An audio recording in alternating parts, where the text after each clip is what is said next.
rigged it? As I see it, class warfare, the only resort to right-wing doom? It's Worth It, How to Talk to Your Right-Wing Relatives, Friends, and Neighbors, and other books written by Egberto Willis.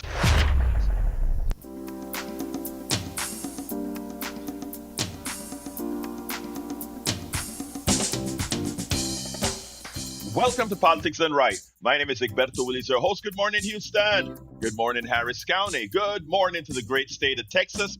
Good morning to the United States of America. Good morning to the entire world receiving our signals via the magic of El Internet, formerly known as the ARPANET. Created by whom?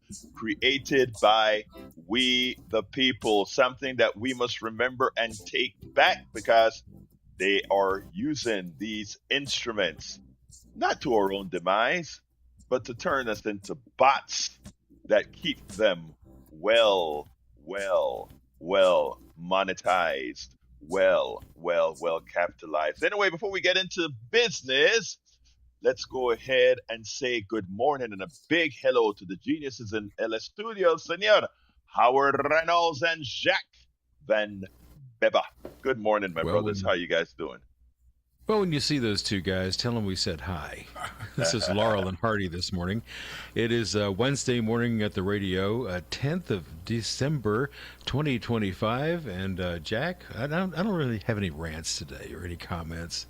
Except that, this situations just keep getting more and more sickening. If you listen to Arnie Arneson this morning, they were talking about Hegseth and his murdering down there in the South Caribbean. Oh, God. Yeah, it's just total murder. I mean, this is just unbelievably sickening. But anyway, that's my point of view. And Jack has something here on his phone he wants to read. He's moved into the 21st century. Oh, wow, Jack. I am so proud of you, brother Jack, you know. I've been pulling him toward the 21st century for a while now. All right, Jack. This boomer has to learn new tricks.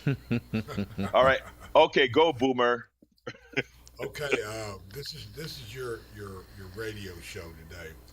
This radio show opens at a moment when the country faces a convergence of crises that all trace back to the same root. Reckless leadership and a political movement that prizes spectacle over governance. The Venezuelan escalation, if I can just talk this morning, exposes a foreign policy amateur stumbling his way into the regional tinderbox. The so-called Sleepy Trump episode reveals a figure unable to project even basic competence. And the GOP's healthcare sabotage is finally backfiring, pushing the very voters the party once used as props. Together, these stories show how a nation confronting what happens when ideology replaces responsibility and when corruption becomes a strategy rather than a scandal. Yay. Which spawned this, my little deal. The real danger of Trump is his own self-will and greed, which leads to his growing incompetence at foreign and domestic policy. Domestically destroying healthcare access for millions of rural citizens, including his MAGA base, undercutting farmers, foreign policy blunders provoking war with Venezuela, which will turn Central and South America against the U.S. Trump is attacking the U.S. citizens, keeping us in constant chaos as end-stage capitalism consumes itself. Remember what I say, unregulated capitalism is an animal that only knows hunger, and it will devour all, even itself. Mm-hmm. And it's doing that right now. Could not have said that any better. Could not have said that any better. That is great, Jack. Anyway, we're gonna. Anything else you want to add? You know, it's funny because Howard said, "I don't have a rant. I don't have a rant." And then what did he do, Jack? Then he rants. Then he rant. Yeah. That wasn't a rant. That was just what was irritating him. Yeah, there's a lot of things that irritate me these days, but you know, Well, it's a long list of things that irritate me. But all we're right, okay. well, All right, what you good. got Well, for us today, Egberto? we got a lot to Yes, sir. We got a lot. But beforehand, let's give a little salute to our young lady, Mayana. You are Miss, our beautiful lady. You are Miss. You Miss. We're waiting for your return. Let me tell you something, guys. Jack did a great job for that entry. And, it's amazing because as I get up in the mornings, I do a little bit of reading for the news. And sometimes something comes up that tells me, I'm going to kind of do what I have on the program, but I also want to touch on this other item. So what I'm going to do today is I'm going to start with a short piece that I did with uh, Jenna Flanagan uh, with her program at WBI. I was on Monday, and we kind of touch on some of those subjects that Jack just talked about. So what I'm going to go and do is play about a 6 minute cut of that guy. Then I want to discuss a piece that a friend of mine wrote. I didn't know he wrote it, and then I found it in my inbox, but it was at Common Dreams, and I'm going to go over that. But let's go ahead and start with You Decide with Jenna Flanagan, which I did on Monday with her. On a panel with her. So let's do that, and then we'll come right back. On Saturday, Secretary of Defense Pete Hegseth laid out the administration's military policy in a speech at the Ronald Reagan Presidential Library in Simi Valley, California, pledging to end, quote, idealistic utopianism. Hegseth said the philosophy would be replaced with, quote, hard-nosed realism. So here to unpack these pronouncements, as well as some of the other major developments of the week, are our regular panel, and Egberto Willies, host of KPFT's Politics Done Right. Welcome, everybody. Thank you for having us. Egberto, what are your takeaways from Hegseth's speech, announcement, the location, the whole nine? I felt like this maybe in 1950, even though I wasn't born then. Look, I remember when Panama was invaded, where I'm from, and what it looked like, what it felt like. And this is this exact thing that I'm seeing here with Venezuela. When you brought up utopian idealism, I am trying to remember at what point in American history was there utopian idealism and not hard nosed, not realism, but hard nosed conquest. I mean, let's be clear what's happening in Venezuela. This has nothing to do with drug interdiction at all. In fact, cocaine is at a low right now because it's wide open for drugs to come over to the United States. Now that we're concentrating in Venezuela. Secondly, if you think drug problems is the issue, you don't go to the supply, you go to the source. Americans love drugs. We love drugs. And a capitalist society there will always be supply when there is demand, not the other way around. If we wanted to solve the drug problem, we will solve the hurt that Americans are going through right now, not the interdiction that we have south of the border. But lastly, I have zero faith in our institutions, whether it be Congress claiming that they're going to put a check on Hegseth.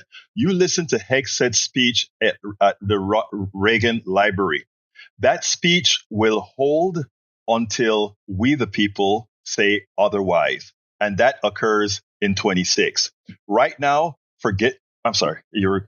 Oh, I was just going to say, I mean, speaking of the people holding Hegseth and the administration accountable, because I was going to pivot to the other big issue that seems to be surrounding at least our Secretary of War, and that is what has been, I guess, best described as the double tap, where 2 strikes were made on what appeared to be a small fishing vessel. The administration claims that these were drug smuggling boats coming from Venezuela through the Caribbean to America, and that there's a possibility that the videotape of this might be released because allegedly the first strike blew the boat apart. There were some survivors, and then there was a second strike under the guise of kill them all. So turning to to that issue, I guess that seems to be the next big thing. Alberto, some people seem to be getting rest, though ironically, that one person happens to be the president of the United States.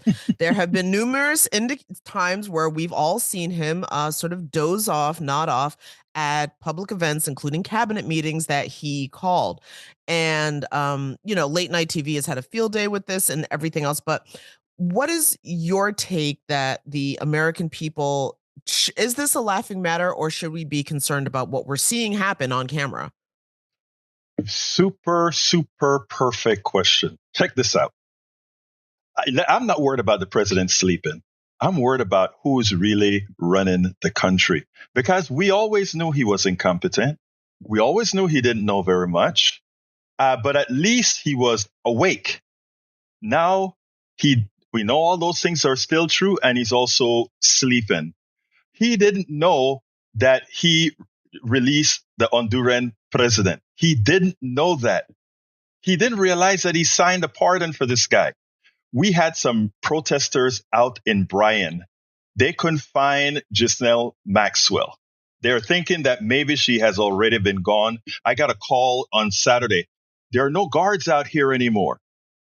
Look, we are looking at a presidency that has failed, but not only failed, but that now we have all the plutocrats getting their bids in. And as they get their bids in, because, who knows what's going on, that is what we're run as a country. We got Venezuela, we got the healthcare issue that you're speaking about.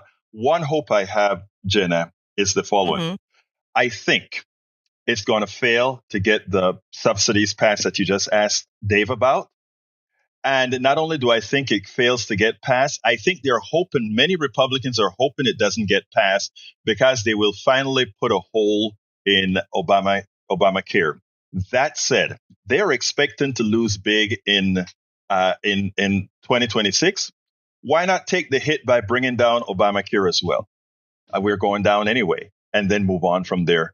It's going to be hard, but I think the institutions, as they continue to fail, it is all up to us now to do something about it. There is a possibility that Congress might be voting on whether or not members of Congress have to stop trading stocks once they get in charge of the very, issues and committees, et cetera, that would impact those stocks. They and their immediate family cannot do that. Alberto, your thoughts? I mean, Congress could do something that it seems like the majority of the American public would consider to be honorable and responsible. I will try to find any hair that's left on my head and pluck it out if for some reason a bill get passed that, after reading the fine prints, prevent these guys from trading on inside knowledge. I have no faith whatsoever, especially since they have already gotten from Nancy Pelosi, well, we're not going to stop that. We're a capitalist country. There is no incentive, in my opinion, that's going to stop these guys from doing that until we actually force them to do it by simply electing those who run on that platform. These guys are crooked. All right. Well, we're going to leave it there. And many thanks to my panel this morning, Egberto Willies, host of KPFT's Politics Done Right.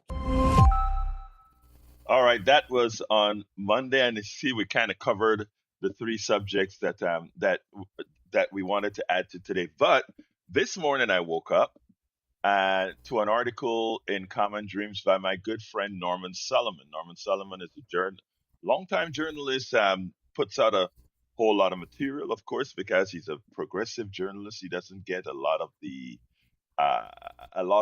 throughput that one would get, not even on MS Now.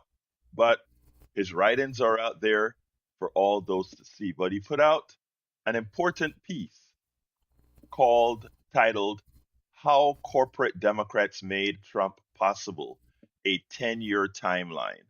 I'm gonna see if I can pluck him out before Christmas to talk about this article a little bit more in depth. But what I want to do is go through some of the major parts about it, because what we have to do in 2026 When I say we, I'm talking about what Democrats have to do. I'm a host, so I got to remember that. So, what Democrats have to do is make sure not to make these kinds of mistakes. I want to point out the following. We have some great callers here, great posters that would hit me up justifiably and say, well, look, we're doing the same thing over and over again and expecting the different results. And what I'm trying to let them know is for those people who want positive outcomes for Americans, for all of us, when it comes to the election time, the final election, the only option, in my opinion, is the best of two evils at times. But I'll digress. Before I get there, I just want to point out something I just remembered. Yesterday, I had coffee with Jeff and Amy. One of the people who did that coffee with Egberto thing, and I want to say it was a great time. But why am I bringing this up? In talking and talking, he didn't quite tell me, but Jeff is what I call a corporate Republican, right? And he is an avid supporter of KPFT and someone that was so easy to talk to, such a good person, and it it it sort of put on steroids. It is important what we talk about doing here, and that is engaging everybody and not just allowing a label to put breaks into communication, a label into loving folks, a label into being with folks. I just want to tell Jeff out there, thank you for that great conversation that we had out there. I want to bring up one thing that we spoke about before I get into the subject today, and I think this is important for people to understand.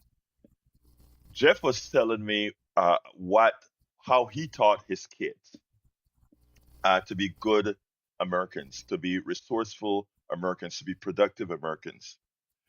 And what he taught his kids was no different. Myself, as a left wing progressive liberal guy, how I taught my kid to care about people, to give, to do all those things. So I stopped him cold when he started to say certain things. And I said, I understand something from you, brother. And it's the following.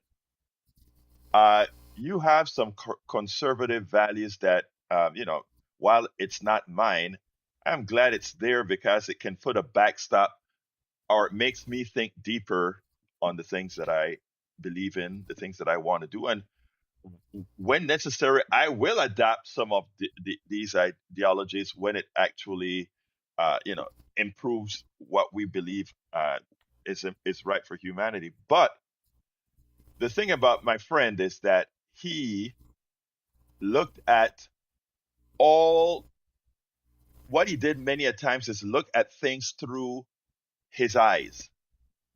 Through, in other words, he is a good person who tries to look at other things, other, let's say, Republicans or other right wingers are doing by filtering it through his own being.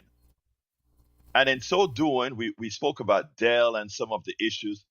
I found it interesting how he was putting the way he is, the way he taught his kid onto what Dell was doing. And that is where we had sort of a, if you will, a disagreement. He thinks there's some benevolence to what some of these guys are doing. I don't. And why is it? I think it had a lot to do with him seeing these guys through his eyes and what his own way of being is. In other words, his own goodness. And I think once you start analyzing these things, again, when I talk about when you go out there and talk to people, you do a lot of listening.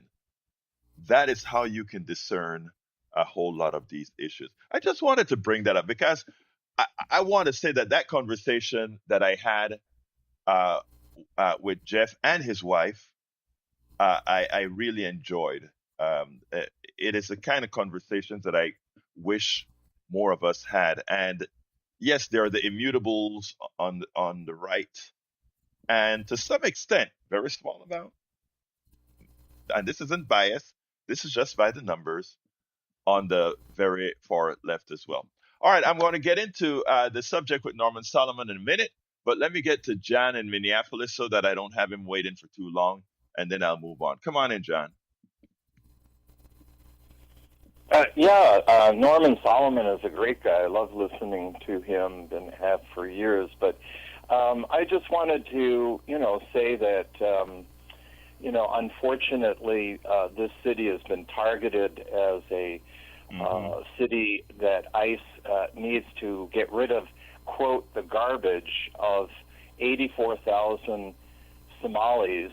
And it's just amazing how you're no longer innocent until proven guilty, but you're just guilty, period. And there have been all kinds of people are afraid to come out of their houses.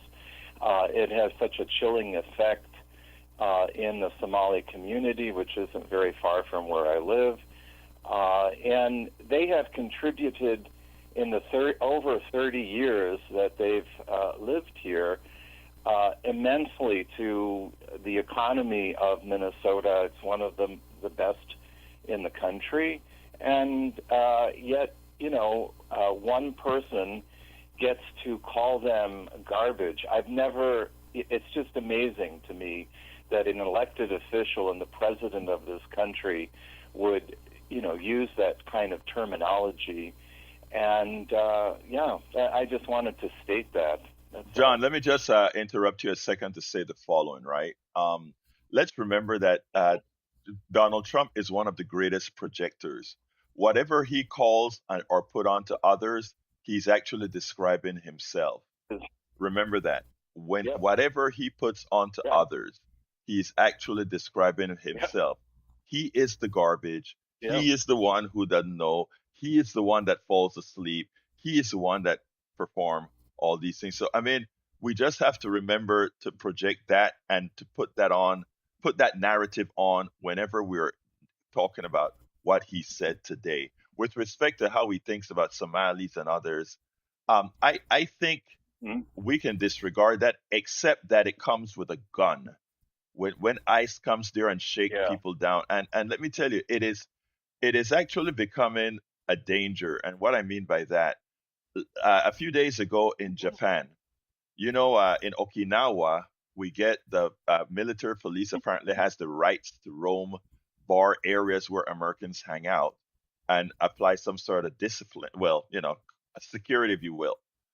Well, yesterday or a few days, I don't know if it was yesterday, the military police came out, and there is this private U.S. citizen at a bar, and the U.S. military police says, "Let me see your papers or your identification," and he just said no. He had no responsibility to do so, so he said no. The same tactics that you saw, ICE used here in the United States. That's how they threw him down, slammed him to the concrete a few days ago in Japan. Now it's all under review, and they've stopped the policy. But it's just to show you how infectious the Trump regime is across all the animals that we have in the military or the animals that we have in ICE.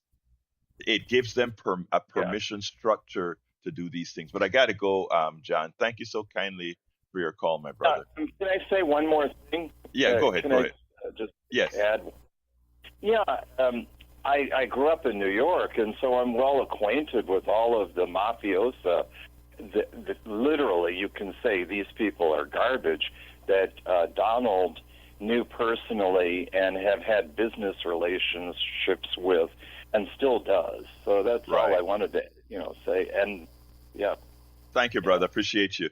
Welcome aboard Marge K, Arlene Fucillo, Gilda Johnson, Don Astedion, Jerry Stout, Bobby K, preciosa Cheryl Elkin. She says, getting together, sharing coffee, and talking in person is really important. Absolutely. So, Cheryl, we also have Christian McCarthy at Stadium, Don, Lynette, welcome Lynette, Laura, MXXS, Marnie, Mademoiselle Marnie. See, I know you're female now, Marnie.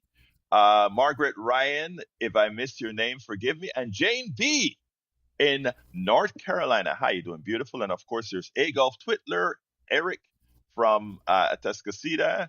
We have Lita Bearcat from Austin. Thank you all for being here. If I missed you again, forgive me, but you know, it's not the best. Let's go to Delilah, and then we'll continue with the essay from Norman Solomon. Delilah. Yes, can you hear me, Edgardo? Yes, I can, Delilah. Okay, great. Yeah, I was calling you this morning because most of your callers, they call in and they talk about how they are really shocked and surprised that Donald Trump is doing what he did. I'm not. This is not his first time being president. Remember the first time he was president when he took the Latinos and he put those people in cages and he took their children away from them? He tried to use military force against citizens. I mean, everything that he said he was going to do, he did it. And this man was brutal his first time as president. I mean, when people show you who they are, believe them the first time. And 42% of Latinos went in that booth and voted for him. 53% white males, 52% white females voted for him, and I think it was like maybe 12 or 13% of African Americans. That man was as brutal then as he is now, more so now, because everybody around him are sycophants. He has no guardrail. I'm not surprised. I'm not surprised at all. Nothing surprises me with this regime. The bottom line is we have to stick together, all of us. We cannot be divided. We cannot let race, class, or gender divide us. That is the only way we're going to conquer this regime, is to stick together. And if we realize that, we're going to be better for it. Delilah, those are the most important comments out here. We all have to not be divided by these false lines. We have to stick together. Thank you so kindly for those words, Delilah. Mm-hmm. Okay. Have a wonderful day, sister. Let's go to Betty, and then we'll get started with the article. Betty, come on in. Hi, Barto. Good morning, Trump beautiful. says Somalis stink. Yeah. Trump says Somalis stink. We stink. When we eat a certain diet, he stinks to the high heavens. And what he hates about the Somalis, blacks, Muslims, immigrants, they have a happiness about them. Their heart, what their heart gives. And I'm going to say this, Trump, get in one of their boats and see how far you will get. They fly a white surrender flag. You fly the skull and bone flags. And also on the parole of his people. Back in the 50s, we had a bondsman. He'd get hoodlums out of jail to steal and rob for him. Saying his name was Sam the Worm, Trump the Worm. Love y'all. Love you, Betty. Thank you very much. Welcome aboard the Angry Corner. Buenos dias, Egberto and Pasi from the Angry Corner. Young lady on the line speaks my mind. The Angry Corner says, Delilah, thank you for your words. Absolutely. So, Sister Delilah, you're thanked. Anyway, let's get to Norman Solomon. The title of his piece was How Corporate Democrats Made Trump Possible, a 10-year timeline.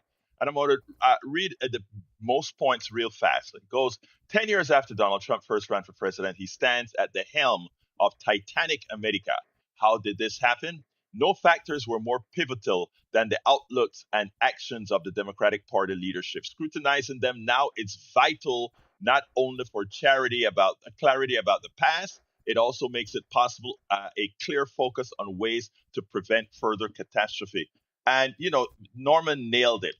2016, Hillary Clinton offers more of the status quo. Her allies in the Democratic Party pull out all stops so she can win the party's presidential nomination with a big assist from the Democratic National Committee. She prevails over the strong primary challenge from Bernie Sanders, but her campaign trail goes downhill from there after rallying behind Sanders' genuine progressive populism. Many young people don't trust the pseudo populism of Clinton's campaign. She has earned a millennial problem, and it prevents her from becoming president. 2017 Democratic Party leaders can hardly blame themselves or their nominee for the virtual unbelievable circumstance of the Trump presidency. A critical focus on Clinton's coziness with Wall Street won't do. Neither will critiquing her thinly veiled contempt for the progressive wing of the party. But blaming Trump's victory on Russia becomes an obsessive theme. 2018, the Democratic leadership is mapping out a battle plan for the midterm elections in November. At the same time, a key priority is to thwart the inside threat posed by progressive forces. And I continue to see that. Establishment Democrats are keeping a watchful eye and political guns trained on Bernie Sanders. Democrats take control of the House, and a large cast of political characters is off and running for the party's presidential nomination. Sanders and Senator Elizabeth Warren are at the left edge, while more than a dozen others jostle for media attention. For elites determined to retain undemocratic power, seeing either Sanders or Warren in the Oval Office would be the worst possible outcomes. It's not Republicans saying this, it's Democratic establishment saying this, okay? In 2020, early in the year, the economic populism of Sanders' campaign continues to catch fire. While many forces team up to function as fire extinguishers, the Democratic Party establishment acts to smother the grassroots blaze. After Joe Biden's fifth place finish in New Hampshire, primary puts his campaign on life support.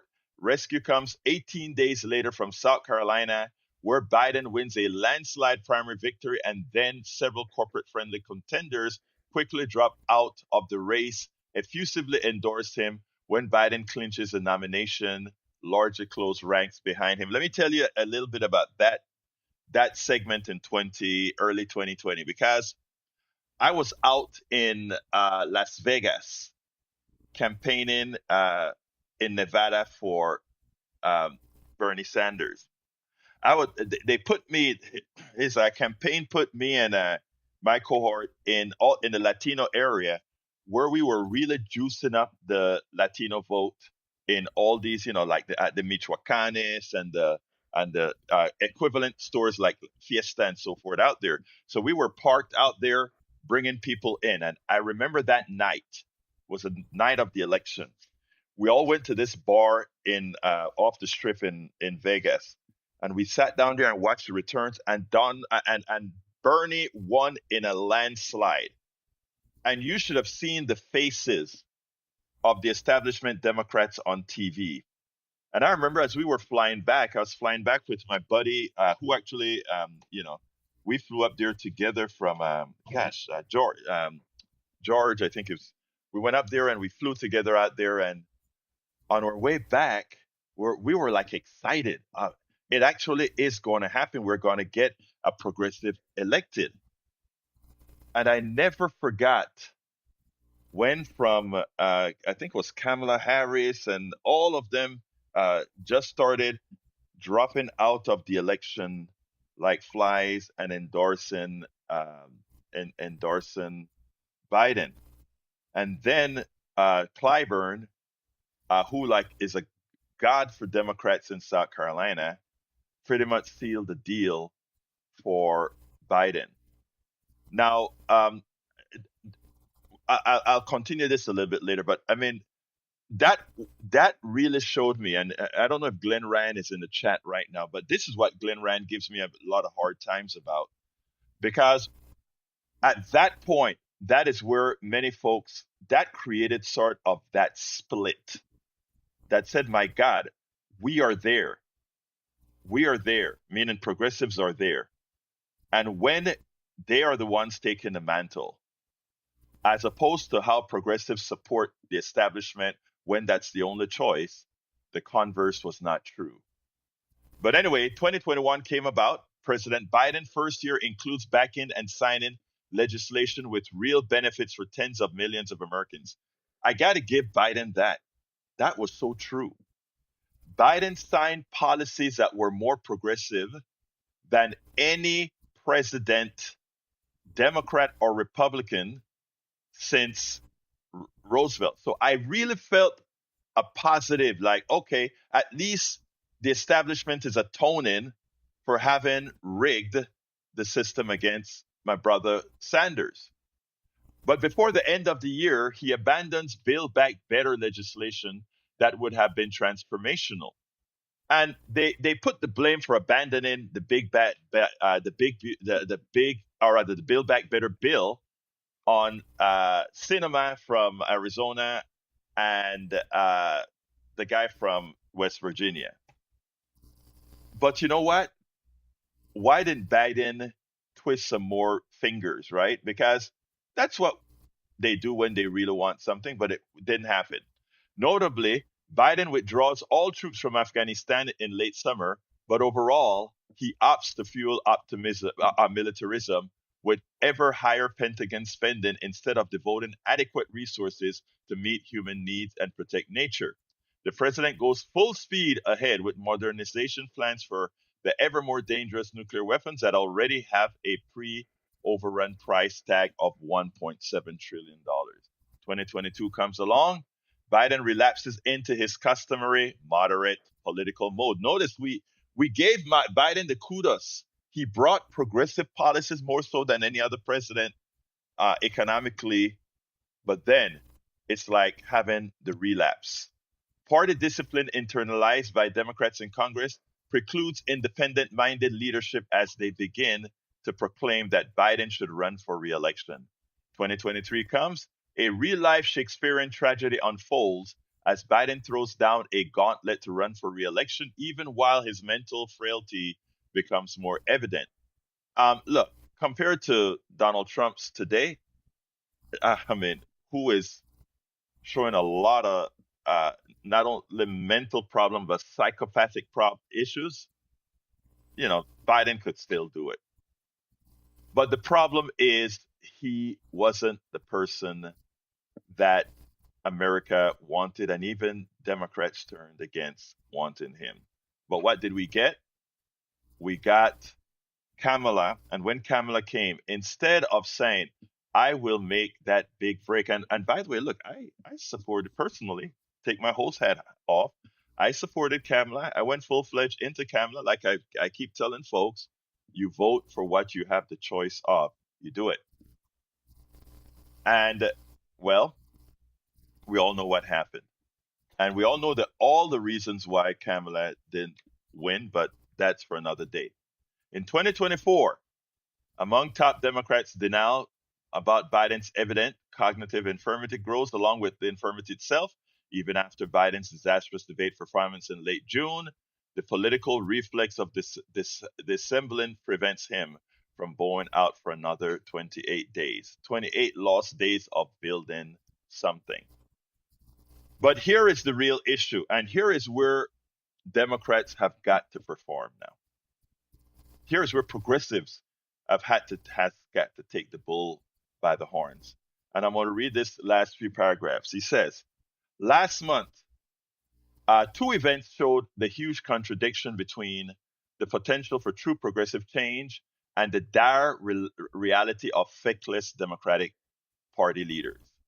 When socialist Zohan Mamdani won election as mayor of New York after running as a Democrat, he said, if there is any way to terrify a despot, it is by dismantling the very condition that allowed him to accumulate power.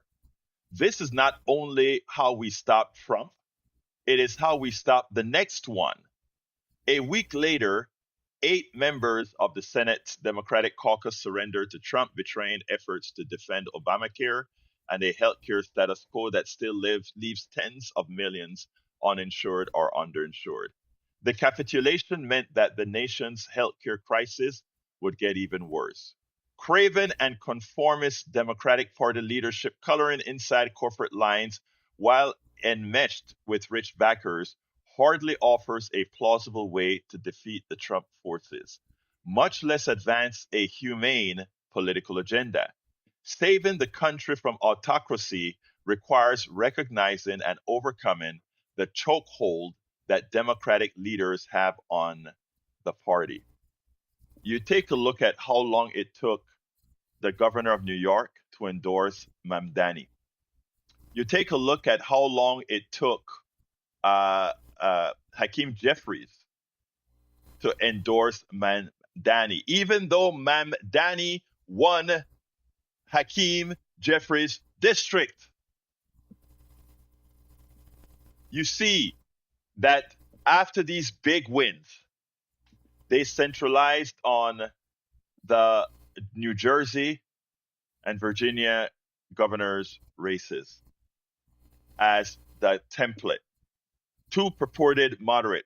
When the magic of who brought new people into the party, who brought new people into voting, was Mamdani, the one who actually had a plan. You're hearing about affordability and all these issues.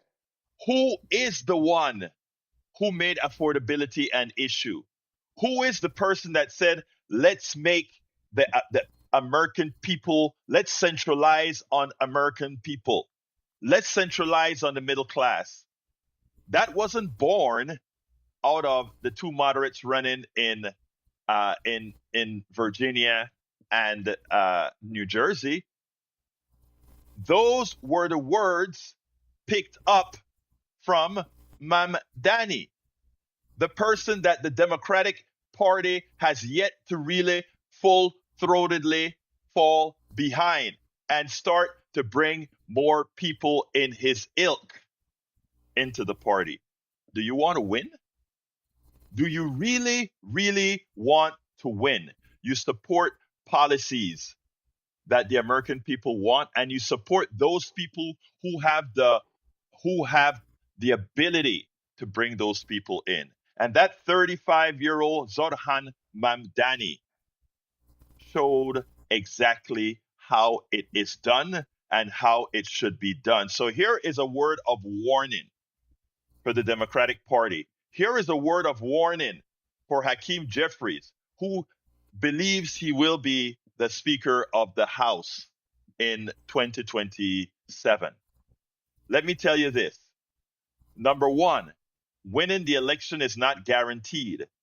If you go ahead and put people up like you did in 2016, safe people, people that make you feel good about the establishment Democratic Party, not only will you not become Speaker, but we will, in fact, get the continued growth of the MAGA movement. If you want to start winning, you have to start making people see a future. They have to see light at the end of the tunnel. They have to see something new. They have to see that you value them. And right now, trying to prop up establishment type candidates ain't going to play that game or ain't going to do the job. The template for the Democratic Party right now is Zorhan Mamdani. No ifs, no buts. The numbers say it. Robin, line number one.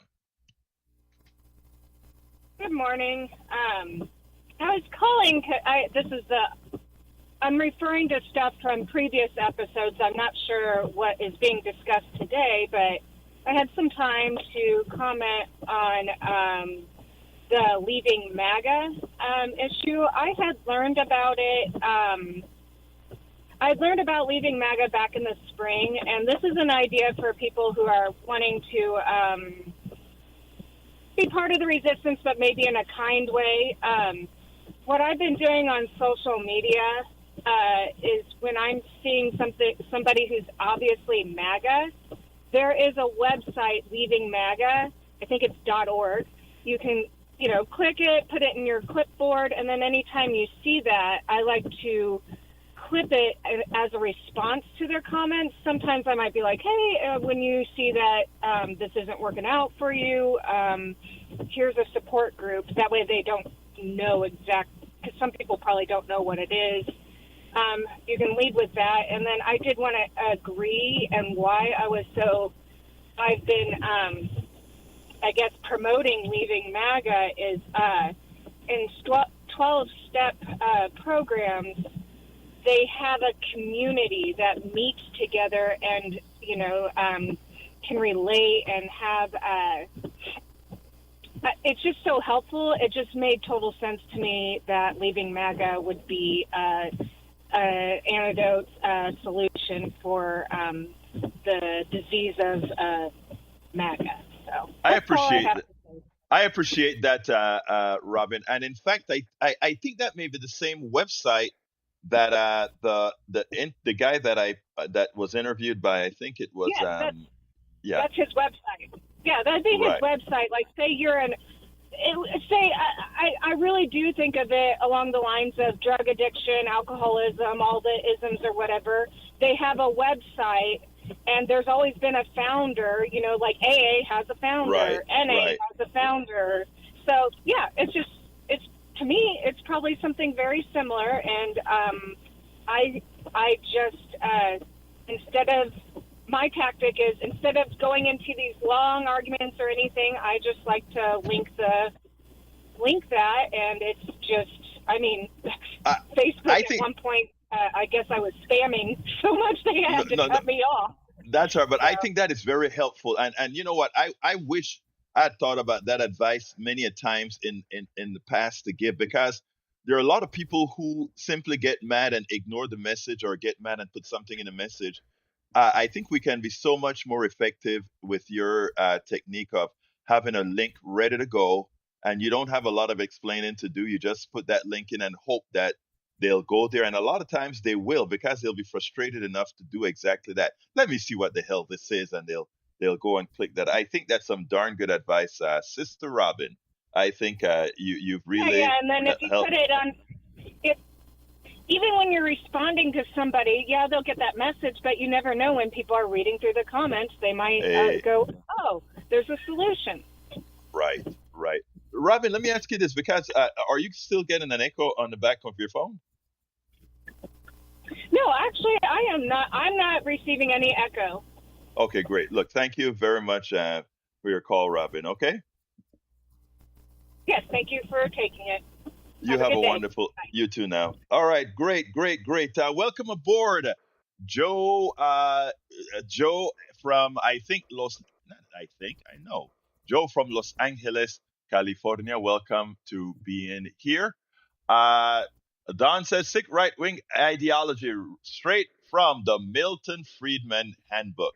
Milton Friedman was the new god of capitalism, who actually said, for those who don't know, said that corporations have no responsibility to the environment, no responsibility to people, no responsibility at all, but to the shareholders.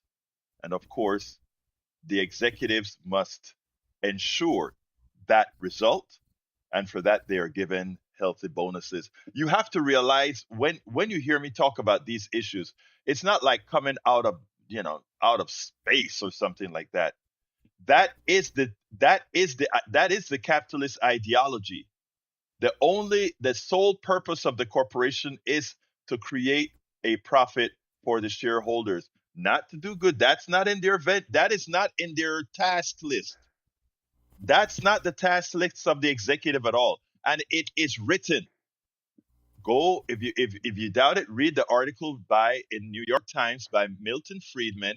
I think he wrote it back in 70 something. I had it somewhere on my website. I think I have it on my bertowillies.com website. But yeah, when you hear people talk about this economic system, it is real. Oh, I've been missing a whole lot of stuff here on the chat. Let's see here. Marnie says Rich Logus had a leave-in MAGA when I was on Twitter a while ago. I used to follow him to find out how to talk to MAGAs. Excellent, excellent. John Davis says Milton Friedman is one of the most obnoxious ideologues of neoliberalism. You actually nailed it. Glenn Ryan says, good man.